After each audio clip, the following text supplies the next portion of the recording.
Kita hanya merasa bahwa kita harus menjaga kekudusan dengan Tuhan ketika dalam ibadah-ibadah, tetapi ketika di luar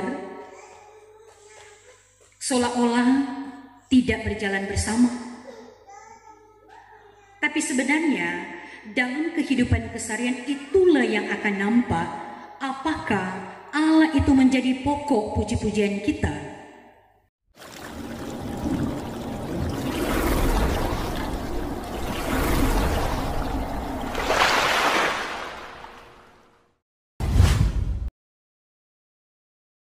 Ya, salam sejahtera di dalam kasih Tuhan kita Yesus Kristus.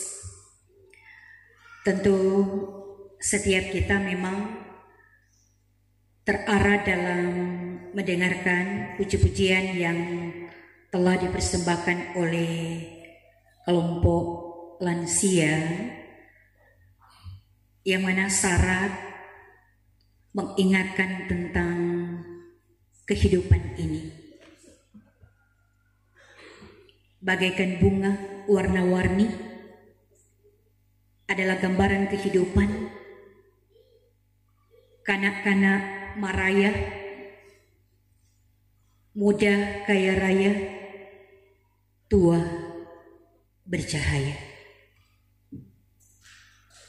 Itulah sebenarnya perjalanan iman setiap kita.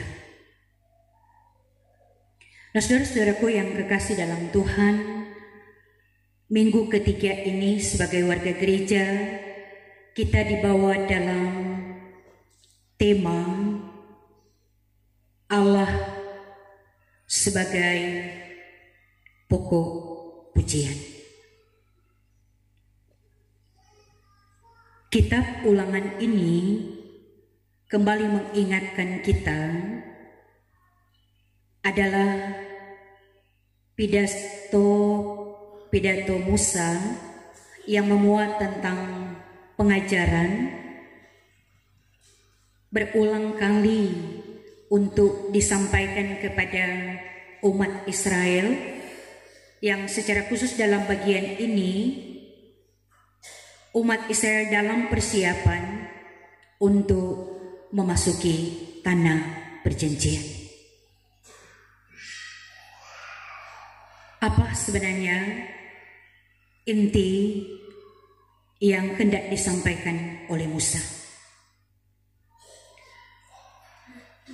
Yang mana tentang bagaimana kehidupan umat Israel agar supaya sebagaimana dalam pembacaan kita ayat 12, Ulangan pasal 10 ayat 12, karena Allah menuntut umat supaya takut akan Tuhan, hidup menurut jalannya, mengasihi Dia, beribadah kepada Tuhan Allahmu dengan segenap hatimu dan dengan segenap jiwamu, berpegang pada perintah dan ketetapan yang kusampaikan padamu hari ini supaya baik keadaan. Saudaraku, ini sebenarnya kecintaan Musa bagi umatnya karena dia sendiri tidak akan masuk di tanah perjanjian. Musa menginginkan agar supaya umat Allah menikmati keberkatan, tetapi ingatlah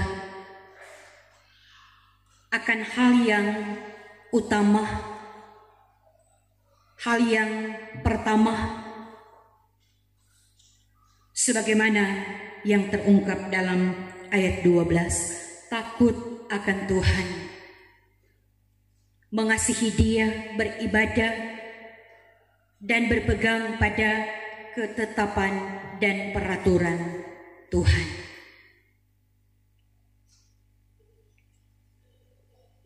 Karena juga bagi Musa, dia memang sudah sangat tahu bagaimana kehidupan umat Israel, yang mana mau mengingatkan kepada generasi yang baru agar supaya benar-benar Mereka adalah umat yang menikmati kehidupan yang berkenan kepada Tuhan. Ketika mereka memahami apa maksud Musa, yang mestinya Musa hendak membawa umat agar supaya datang pada satu kredo atau pengakuan bahwa Allah Israel adalah Allah yang besar, Allah pencipta langit dan bumi serta segala isinya. Dialah pokok puji-pujian. Apalagi hendak mau mengingatkan, sudah melihat tentang perkara-perkara besar, perbuatan-perbuatan besar yang telah dinyatakan oleh Tuhan. Dalam arti ini hendak mau memberikan penegasan bagi umat Tuhan. Ingat akan kasih setia Tuhan, dan ingat Allah Dia berkuasa, Allah Dia berdaulat. Saudara-saudaraku yang kekasih di dalam Tuhan, inilah yang menjadi alasan kenapa umat Tuhan mereka harus mau menyatakan bahwa Allah adalah pokok puji-pujian. Karena Dia adalah Allah yang telah menghentar, yang telah membebaskan dari tanah perbudakan. Bahkan ada banyak hal yang Tuhan nyatakan bahwa Dia mengasihi. Sekalipun umat seperti dalam bacaan ini tegar tengkuk, tapi umat Israel ini adalah umat kesayangan, umat pilihan, agar supaya mereka menikmati tanah perjanjian dengan berkat-berkat yang limpah ruah. Saudara-saudaraku yang kekasih di dalam Tuhan, bagian ini sebenarnya memang firman Dia datang di hadapan setiap kita melalui persekutuan saat ini. Bagaimana juga umat Allah, kenapa mereka harus menyatakan Allah besar, Allah dahsyat, Allah luar biasa, sehingga ada puji-pujian. Ini sebagai ekspresi atau ungkapan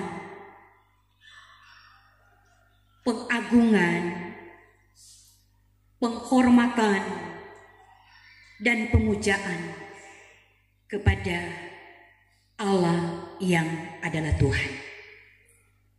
Nah, bagaimana juga dengan kehidupan setiap kita? Bagaimana kehidupan umat Tuhan adalah juga gambaran kehidupan setiap kita. Kita juga bisa berkata, ada banyak hal yang teralami dalam kehidupan ini membuka mata kita, membuka hati kita. Pun juga dalam persekutuan ini mengingatkan kita. Kita pun juga mengatakan Allah adalah pokok pujian, karena Dia adalah Allah yang telah menebus dan menyelamatkan kita. Ini sebenarnya inti, karena tanpa Allah menebus dan menyelamatkan kita, apa gunanya kita memuji Dia, memuliakan Dia, beribadah kepada Dia dan melakukan perintah dan ketetapannya. Pun juga mengingatkan kita bagaimana dulunya umat Israel adalah orang asing, pendatang. Tetapi oleh karena kasih Allah, sehingga mereka tetap dalam pengasihannya. Nah, ini pun mengingatkan kita secara pribadi, keluarga, pun juga jemaat. Intinya di sini Allah adalah pokok pujian karena kita telah mengalami kebaikannya. Allah, kita akui bahwa Dia adalah Allah yang berkuasa dan Allah yang berdaulat. Tetapi ketika setiap kita menyadari akan kehidupan ini, memang begitu mudah hal-hal kebaikan yang kita terima yang tidak membawa kita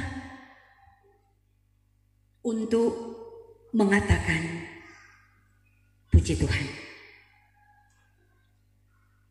Tetapi pemaknaannya sering bergeser dengan kebaikan bahkan prestasi yang kita boleh raih, yang condong menghebatkan, mengidolakan, membanggakan manusia. Tanpa kita sadari, ini kenyataan. Setiap apa yang kita boleh raih dalam kehidupan ini, banyak kali melupakan kita. Saudara-saudaraku yang kekasih di dalam Tuhan, melalui bagian pembacaan Alkitab ini memang membawa kehidupan setiap kita. Mari kita sementara menikmati perjalanan. Kita sedang menikmati perjuangan hidup.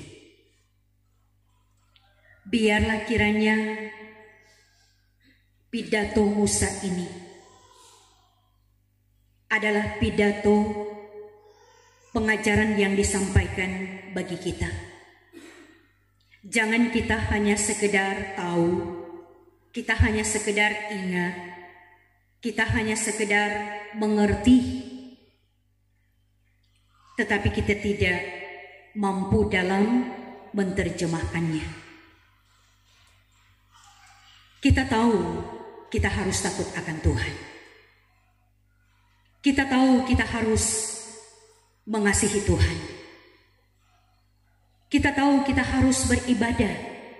Kita tahu akan segala perintah dan ketetapan Tuhan.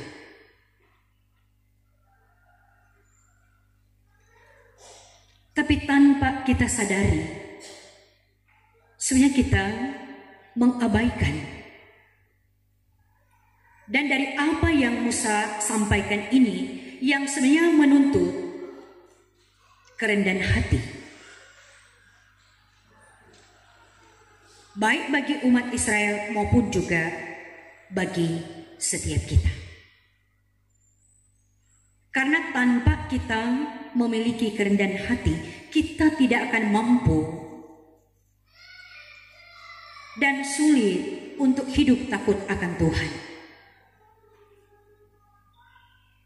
Dan melalui juga pengajaran dari Musa ini memang mengingatkan kita, contohnya ibadah. Ibadah memang adalah ucapan syukur kita kepada Tuhan. Tetapi yang mau disoroti, ada banyak orang rajin datang ibadah. Ada banyak orang rajin berdoa. Dalam arti doa dan firman itu begitu dekat. Tetapi anehnya, cara hidup tidak menampakkan bagaimana orang yang mengasihi Tuhan. Karena orang yang mengasihi Tuhan berarti dia mendengar dan dia melakukan. Melalui bacaan ini memang menjadi perenungan yang begitu dalam bagi kita. Mari kita memahami apa makna ibadah itu, apa makna puji-pujian. Ibadah dan puji-pujian itu memang menuntut kesungguhan hati, sehingga relasi kita dengan Tuhan akan nyata juga relasi kita dengan sesama. Tetapi kalau itu hanya kita pertontonkan saja, kita pamerkan saja bahwa kita memuji Dia, tetapi kalau hidup dan cara kita tidak menampakkan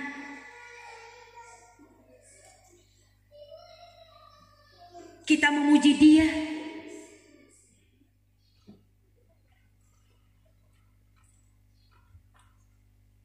bahkan masih banyak lagi hal-hal yang menjadi praktek hidup kita, yang sebenarnya persembahan-persembahan yang keliru.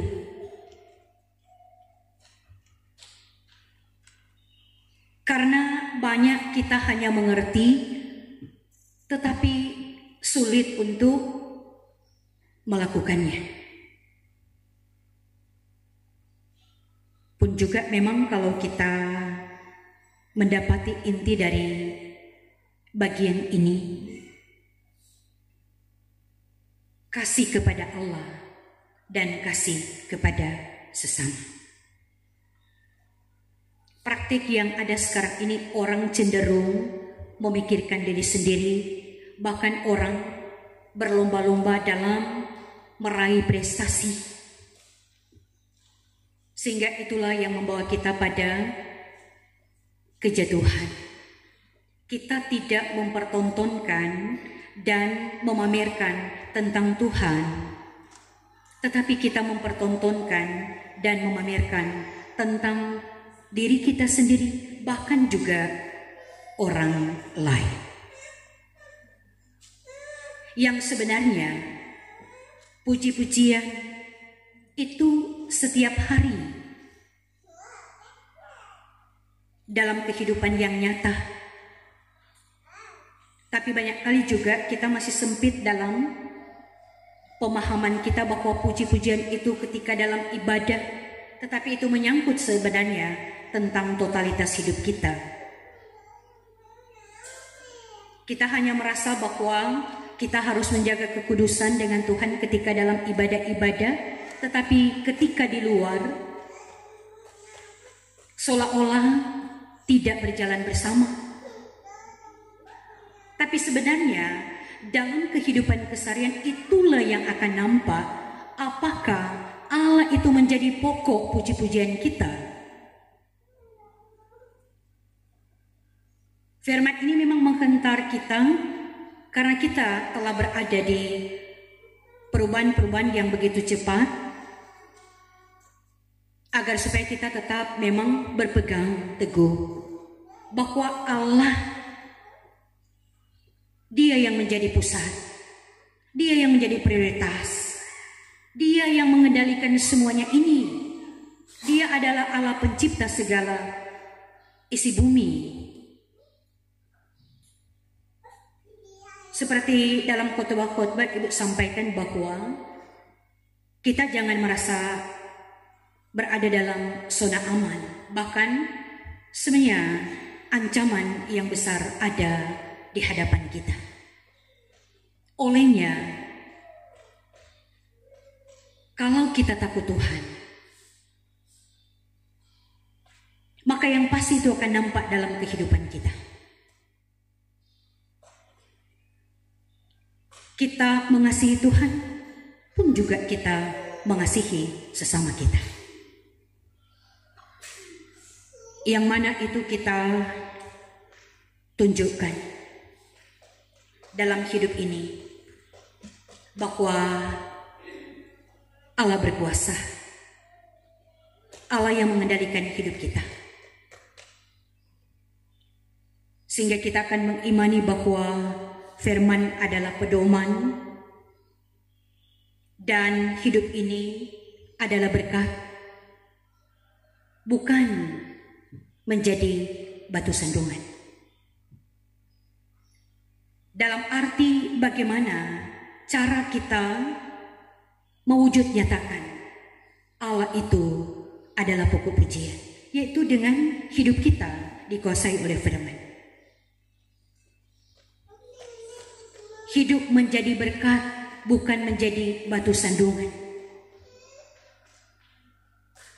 Hidup menjadi berkat, kita juga peduli dengan orang-orang yang membutuhkan. Jadi pembacaan firman ini syarat dengan pengajaran yang lebih menekankan kita. Kita yang selalu mengaku kita setia beribadah, setia berdoa, tetapi sulit untuk melakukannya. Nah, firman lagi, dia datang lagi mencerahkan, bahkan membimbing dan mengarahkan kita yang sedang dalam menikmati perjalanan. Kita takut Tuhan karena kita kagum akan karya-karyanya, apalagi mengingatkan kita penebusannya. Kita beribadah kepada Tuhan, benar-benar pusat dan fokus kita menyembah Dia. Dia adalah Allah, pokok puji-pujian kita. Kita mengasihi sesama kita dengan sungguh-sungguh, bukan dengan setengah-setengah. Maka pada akhirnya Roh Kuduslah yang akan menolong kita, sehingga kita akan melakukan akan perintah dan ketetapannya. Setiap kita menginginkan Tuhan, jadikan hidupku ini bermakna, dan arahkan hati dan pikiran kita untuk selalu mau mengatakan apa yang terjadi dalam hidup ini, puji Tuhan. Kita minta Tuhan, jangan kotori hati dan pikiran ini, merasa hebat, merasa kuat, tetapi arahkanlah hati dan pikiran ini. Hanya Allah satu-satunya pokok puji-pujian, karena Dialah yang telah menebus dan menyelamatkan kita. Terpujilah Tuhan. Amin.